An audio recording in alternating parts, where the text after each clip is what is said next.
Well, hello to you, and thanks so much for joining us tonight on Up North Live Unscripted at 6:30. Another really lovely day across northern Michigan. No complaints weather-wise. It's been nice, pretty warm, not too hot, but as Joe's been talking about this week, we know that it is going to get a little hotter as the week goes on. And then, Joe, you also mentioned we could see some rain with that heat as well. Yeah, especially, north, the further north you go tomorrow.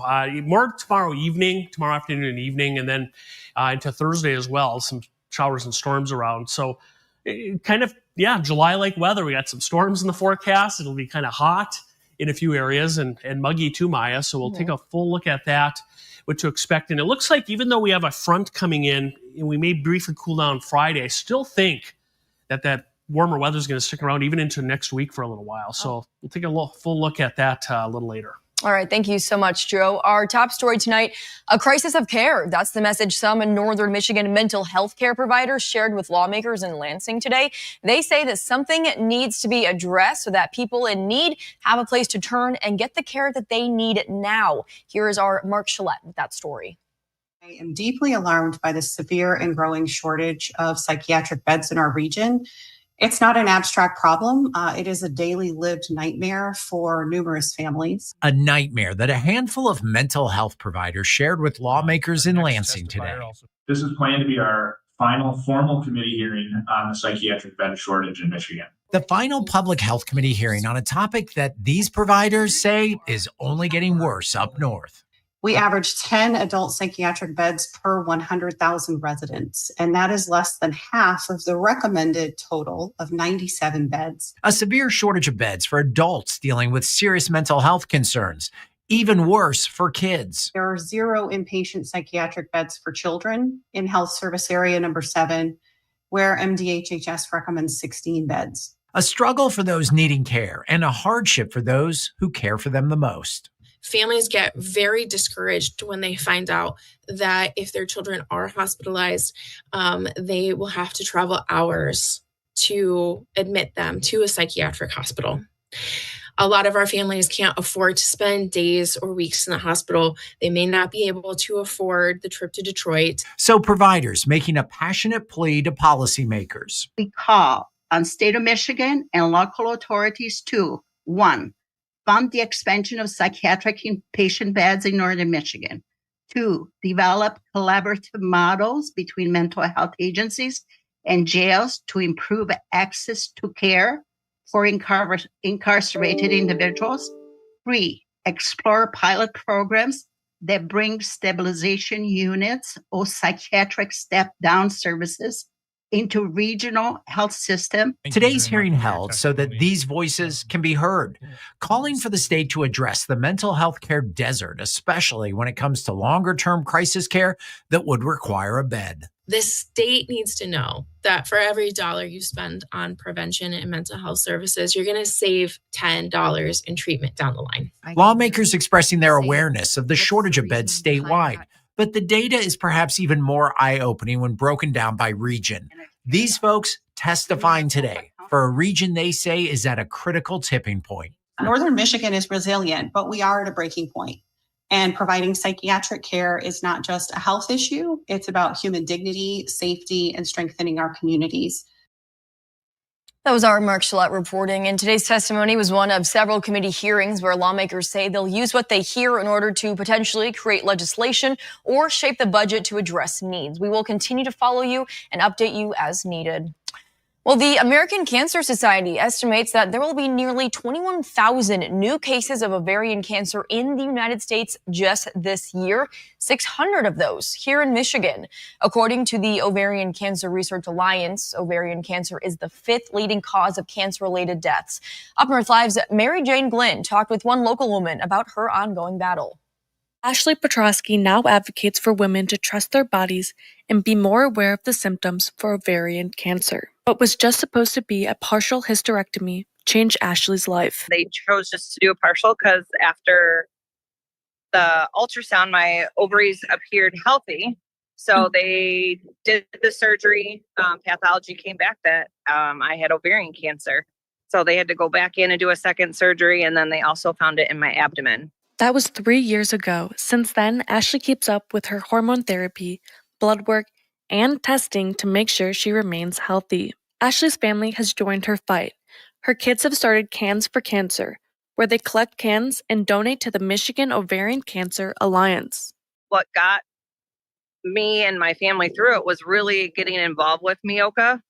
My kids and I decided to not take this as like a death sentence, obviously, but we really wanted to be advocates for people and talk about ovarian cancer and how it affects everyone in so many different ways, the old, the young, all the things. The family has been the top fundraising team for the last 3 years, and Ashley works with local businesses in Traverse City to help bring more awareness to ovarian cancer by tying teal ribbons around communities. Know your body.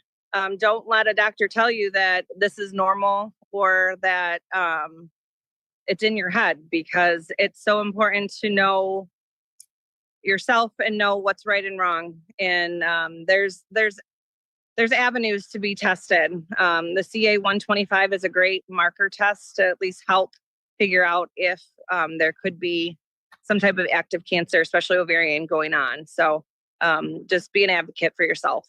Mary Jane Glenn, UpNorthLive News. And Ashley and her family are also organizing a Forever Young adult homecoming on October 4th.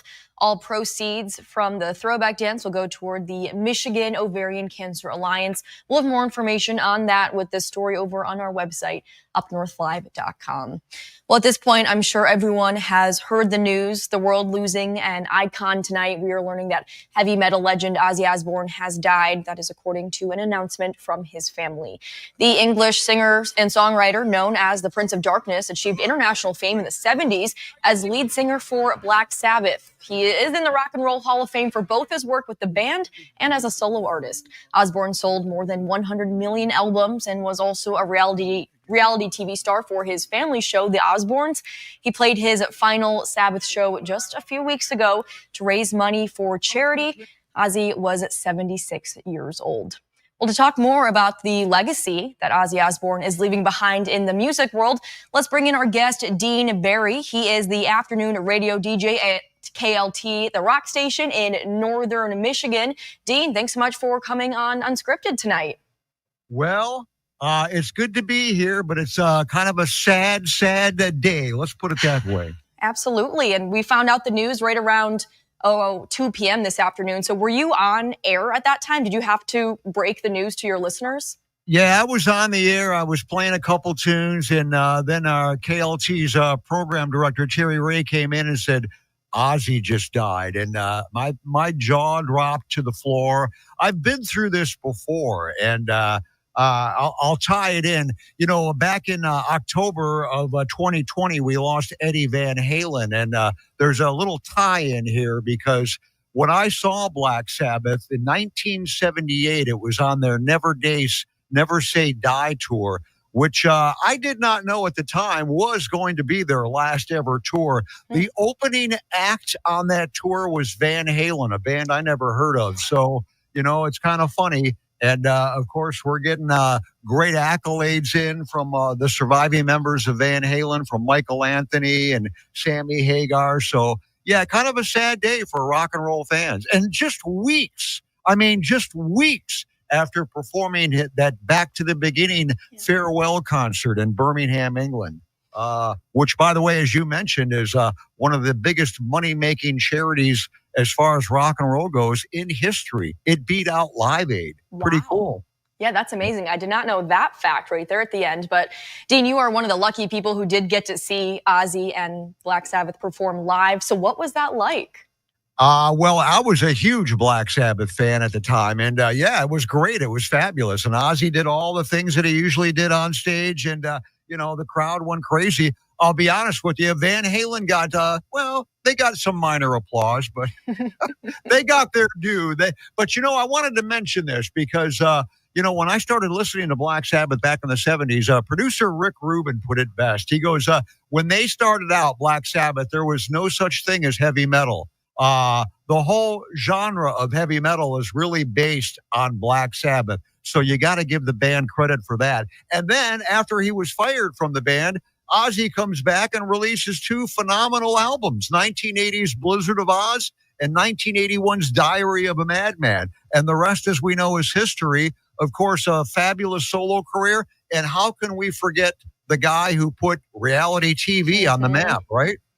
Yeah, that's a whole another discussion that we could talk about. He was just known for so many things, and it's just really incredible to see one person make such an impact in so many different avenues, whether it is with his band, as a solo artist, or on reality TV. Ozzy Osbourne is one of those names that no matter how old you are, you know the name. Absolutely. Absolutely. And talk a little bit more about just in general, the legacy that he's leaving behind. You mentioned that Black Sabbath is a bit of a trailblazer when it comes to heavy metal music, but what about Ozzy specifically? What do you think the biggest things that he is leaving behind are?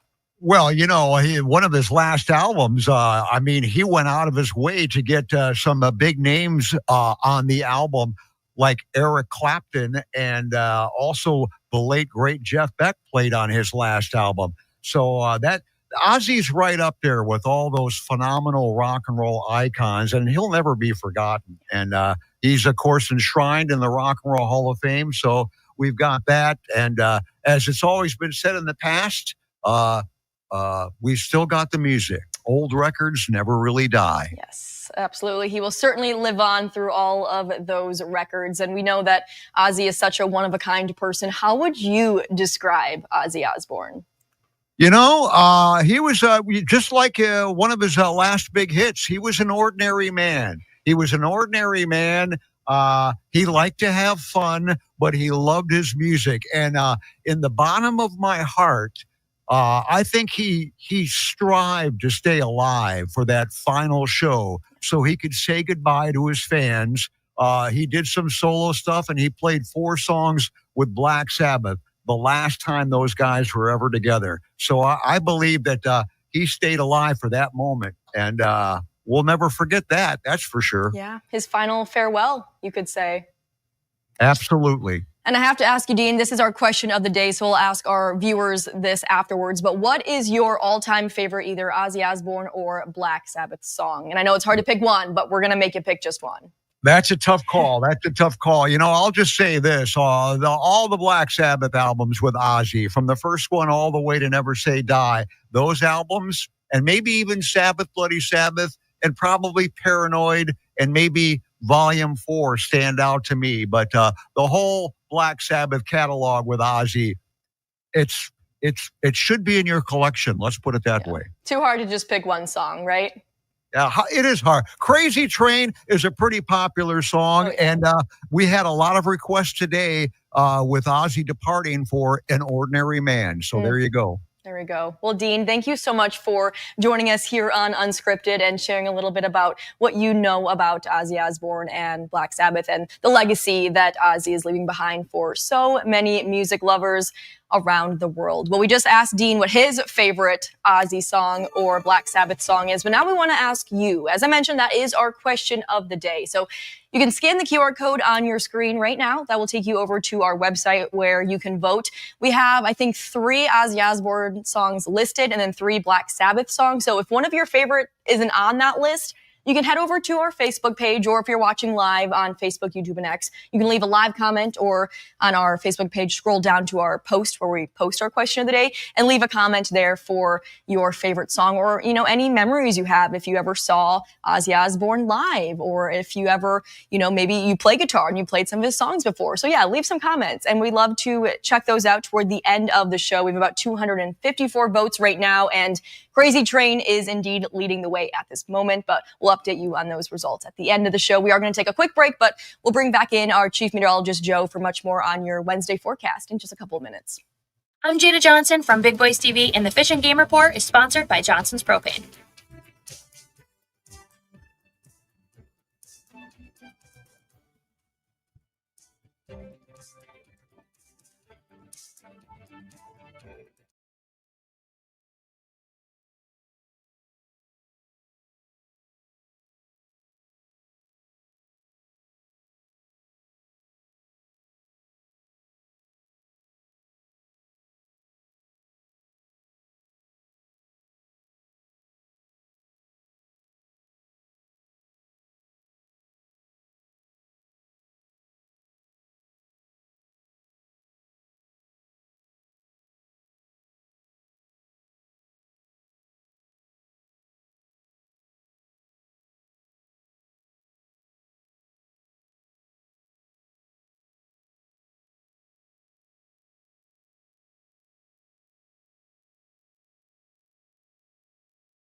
Welcome back, everyone. Let's turn things back over to our chief meteorologist, Joe Charlevoix. Joe, you mentioned some of us could see some rain tomorrow, mostly folks maybe in the eastern upper or more northern Michigan. Yeah. Again, a big area. Yeah. It's not like we have one town to forecast for. A lot easier. But to your point, yes, the areas north, better chance. But I do think the morning, though, I still think we avoid rain in the morning. I think this will be more of a later afternoon, evening type, an overnight situation, Maya.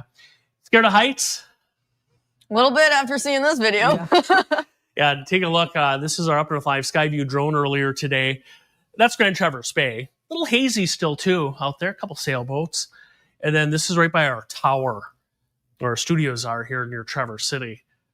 And so you ever want to be a tower climber? This is kind of close-up view what it looks like as we go up the tower there. Dan, our drone operator, getting a cool view there earlier today. All right, let's go to, there's Mackinac Island. Let's take a look at where the heat is. We'll start there. A lot of hot weather. It was almost, well, look at Little Rock. This is right now. I mean, it's almost 7 at night. Little Rock, Arkansas is 98 degrees. I show you that. That is kind of the epicenter, Oklahoma City, 94, for a lot of heat, which is going to start working into northern Michigan. So you can kind of see where we are. There's the heat coming in Tuesday, Wednesday. We cool down a little bit Thursday, Friday, late Thursday into Friday, but we're still on the edge of this. By the way, the southern part of the country, the southeast, south central part of the U.S. is looking at some hot weather hanging around. We'll be on the edge of this through early next week. And then there are signs right there of a little bit of a cooler pattern coming in maybe toward the end of late next week. Now, our temperatures will vary depending on where you're at, but everybody is going to get in on the muggy weather. We start feeling it a bit tonight, but especially tomorrow and Thursday. Dew points up in that oppressive category, and it stays muggy even through Friday into Saturday, although it does drop off a little bit. And all these orange shaded areas are where we have excessive heat advisories from Minnesota and Wisconsin all the way to the Gulf Coast. That's where all that heat is going to be. Now, we don't have any in our area here, officially in effect, even though it's going to be pretty warm. But riding along the edge of the heat it feeds off the instability of that big dome of heat or thunderstorms. You see some of these tonight, not in our area, but up around Duluth, Minnesota, that area, storms rolling through. We will see some of that, not tonight, but later tomorrow. So here's what that looks like. The incoming heat, storms feeding off of some of that, maybe a few late afternoon, evening showers. And there is tomorrow night. And again, the further north you are, so draw a line, Manistee to Alpena. North of there is the best chance for rain and storms through tomorrow night. Could get some heavy rain. Keep an eye on it. And then Thursday, we have a cold front coming through. As far as severe weather, higher chances right at the tip of the mid into the UP tomorrow afternoon and evening. So we'll keep an eye on that. The main risk with these types of storms scenario would be damaging winds. And there's our look ahead as we head through Wednesday, Thursday, chances for some storms. And just a very July-ish 7-day forecast there, Maya. Quite a few 90s in there as well. Yeah, pretty warm, pretty muggy. We'll remember that in January. Yep, we'll miss this. Right. All right, Joe, thanks so much. Let's take another quick break, but we will bring in our sports director, Harrison Beebe, coming up next. Stay with us.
Another busy night for baseball in the state of Michigan. The Tigers are playing right now, and the Traverse City Pittsburghers are playing not one, but 2 games today. For more on that, let's turn things over to sports director Harrison Beebe live from our content center. Harrison, did game 1 for the Pittsburghers wrap up already? That is in the 7th inning as they are up 5-2 on the Rockford Rivets, but it is the final inning of that one. They're playing the doubleheader, which means they're only going to get 2 7-inning games in with time. It makes sense. They had a 5 o'clock start for the first game, so it's tough to do 2 full 9-inning games in that time slot. And if they can hold on for a win in this 7th inning, that'll be a 9th straight victory, which would be the longest win streak of the season for them. And by the end of the night, they could have 10 wins if they get another win over Rockford in that time. So a lot of victories piling up for the Pittsburghers. Of course, they want to play their best ball in a few weeks when the postseason begins. That's the second full week of August. But, you're not going to be upset seeing a winning team on the field, especially in the middle of this gigantic homestand that we thought at the time was 8 games, but with a doubleheader today that was added over the weekend, it's a 9-game homestand dating back from last Friday to this Friday. So this is the time for any folks in the Traverse City area or surrounding communities who want to see the Pittsburghers. This week seems like a very good week to do that. It's an opportune time. And it's peak summertime. I always call this the dog days of summer. Really, we're in the deep part of the warm part of the season. The water temperature is pretty comfortable, but we still got a little ways to go before football fully comes back. I know training camps are underway. Big Ten Media Days going on in Las Vegas, but baseball is still at the forefront of what everybody is talking about. So. And as you mentioned, the Tigers, they're competing against the Pittsburgh Pirates this week. They've lost 6 of their last 7. And the stat I found today was since the All-Star break, in the 4 games they've had since returning from the All-Star break, they've only scored 3 total runs. Yikes. So, this is a team that's top 6 in the majors in run scoring output for the whole season. And yet they've only scored 3 in 4 games. So something needs to be kind of adjusted in the lineup or somewhere here. We'll have to see how A.J. Hinch handles it. They'll bounce back. This team is too good to allow that stat to continue that way. It is surprising, yep. All right, Harrison, thank you so much. We're looking forward to seeing those highlights tonight on Up North Live News at 11. I'm also looking forward to seeing the final results for our question of the day related to your favorite Ozzy Osbourne or Black Sabbath song. We will take a look at those in just a few minutes.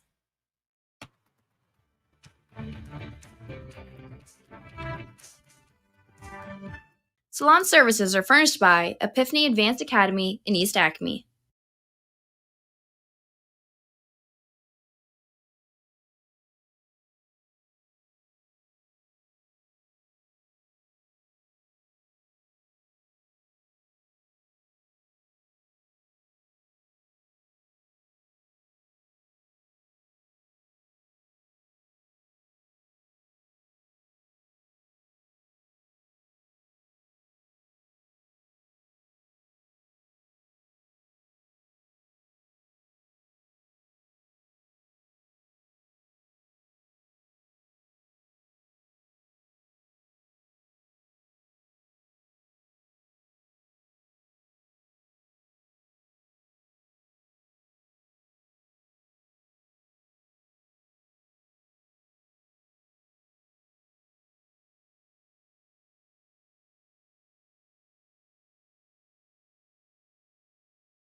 Well, tonight we are honoring the great Ozzy Osbourne. He passed away today at the age of 76. So for our question of the day, we asked, what is your favorite Ozzy Osbourne or Black Sabbath song? You can see all the results on your screen right now. Mama, I'm Coming Home actually did take the lead with 26% of the vote on our live stream. Christy says her favorite song is Changes. Dennis says there are far too many Ozzy and Sabbath songs to pick one.